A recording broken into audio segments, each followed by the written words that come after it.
एक बार की बात है जब एक गांव में एक माया नाम की स्त्री रहती थी। उसका भरा पूरा परिवार था, धन धान्य की कोई कमी नहीं थी। माया भी खुशी थी अपने घर संसार में, लेकिन कभी कभी अचानक बेचैन हो उठती। इसका कारण वह खुद भी नहीं जानती थी। पति उससे हमेशा पूछता कि उसे क्या परेशानी है, पर वह इस बात का कोई उत्तर न दे पाती।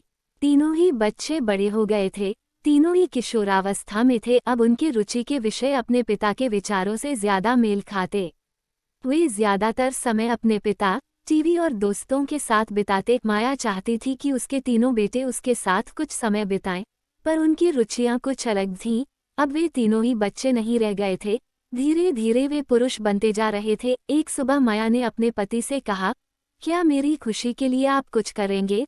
पति ने कहा, हाँ हाँ, क्यों नहीं। माया बोली, मैं एक बेटी गोद लेना चाहती हूँ और इस पे आप सवाल जवाब मत करिएगा। पति को माया की बात सुनकर आश्चर्य हुआ, पर उसने कुछ नहीं कहा। फिर माया ने तीनों बच्चों के सामने भी यह प्रस्ताव रखा।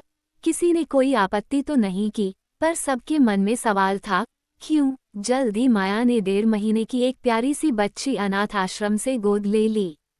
3 बार माँ बनने का सुख भोग लेने के बाद भी आज उसमें वात्सल्य की कोई कमी नहीं थी। बच्ची के आने की खुशी में माया और उसके पति ने एक समारोह का आयोजन किया। सब मेहमानों को संबोधित करते हुए माया बोली, मैं आज अपने परिवार और पूरे समाज के मन में उठे क्यों का जवाब देना चाहती हूँ। मेरे ख्याल से हर घर में एक बेटी का होना बहुत ही आवश्यक है।